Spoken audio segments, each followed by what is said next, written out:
This is Strictly Business, presented by the Greater Bakersfield Chamber of Commerce. Sponsored in part by the law offices of Young Wooldridge, San Joaquin Community Hospital.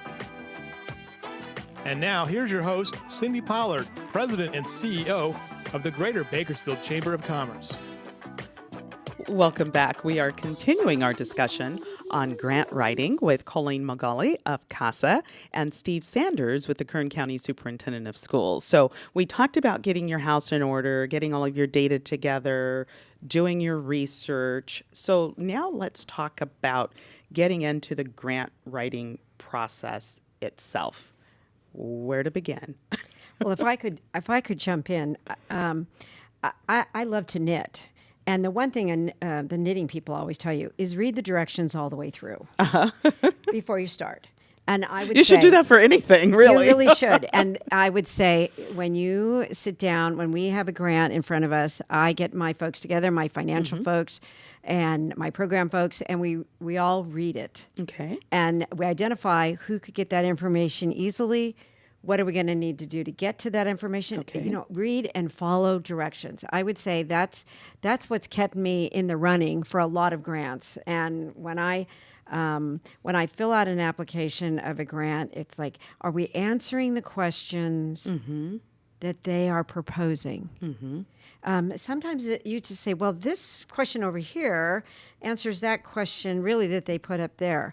I said, we didn't write the grant questions in the order, but we're going to answer them again in the order that it is presented. We want to make it really easy for the grant readers to see that we thought about their questions and we answered them to the best of our abilities.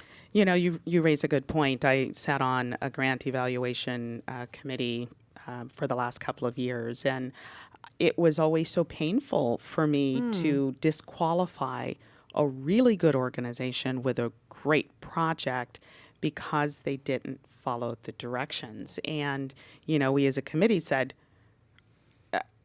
are we going to disqualify them? And the answer was yes, because it was very clear this is what was expected. So I think another thing that gets agencies in trouble is you have to be open and honest with your funder. It's a long-term relationship, and so it's not a sales job where you're trying to say, promise the moon and you can't deliver. Right. And so it's very, I think some key elements are a good needs statement with data where you're outlining the local need and how your agency is best positioned to address it.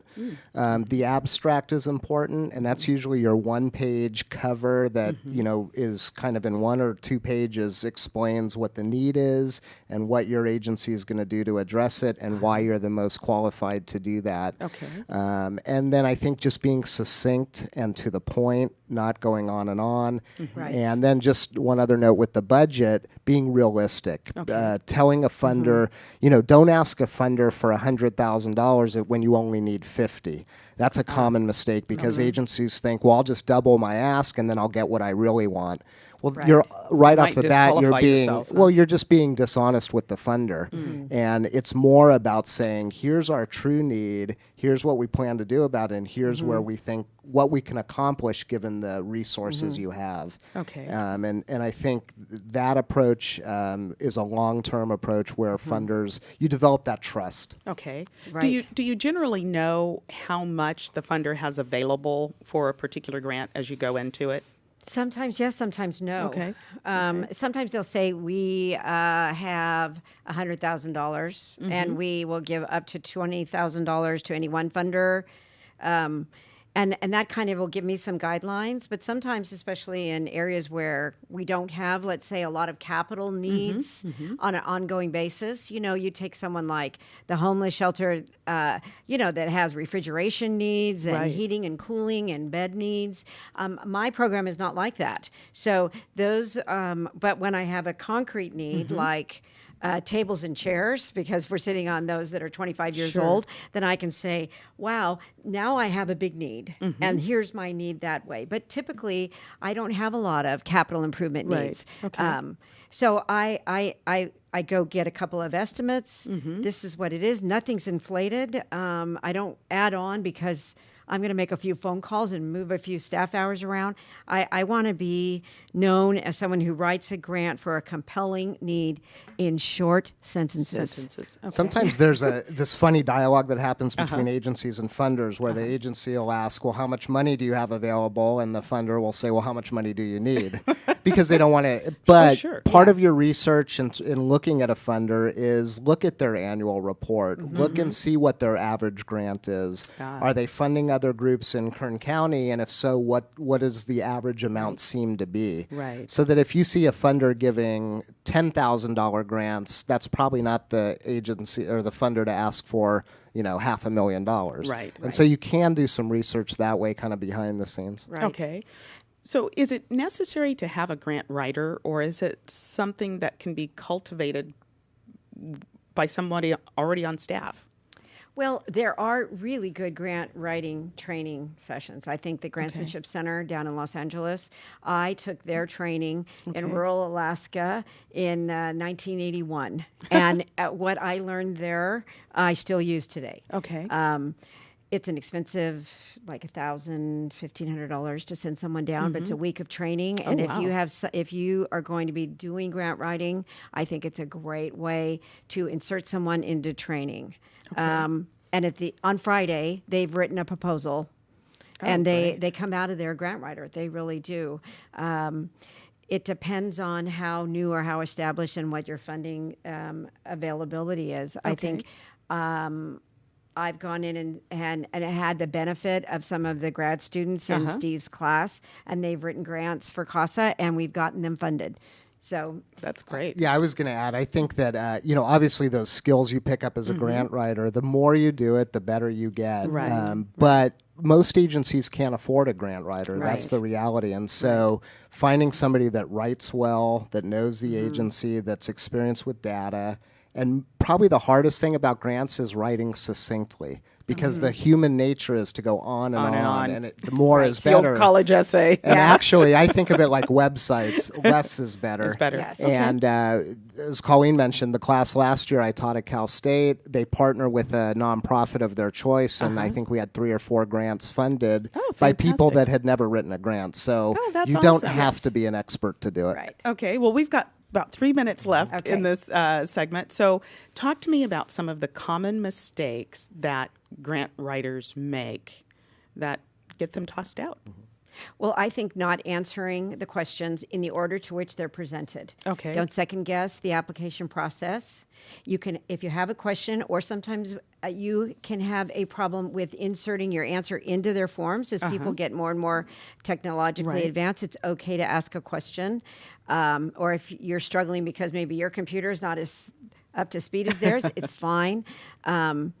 I would say follow the directions, answer the questions in short, powerful sentences. I would say deadlines. People wait till the last day. So if your deadline is Friday at 5, act like your deadline is Wednesday at 5, because if you wait till the end, your stapler won't work, the printer's out of paper. It just happens that way. Your printer goes down. And then I think being open and honest with the funder is a key, and as Colleen said, following directions. Okay. So what are 4 main factors to keep in mind when writing a successful grant? I mean, what I tell the class at Cal State is there's really 4 factors. One is the quality of the nonprofit organization, their reputation, the quality of their services. If you're not a good agency providing open, transparent services, it won't work.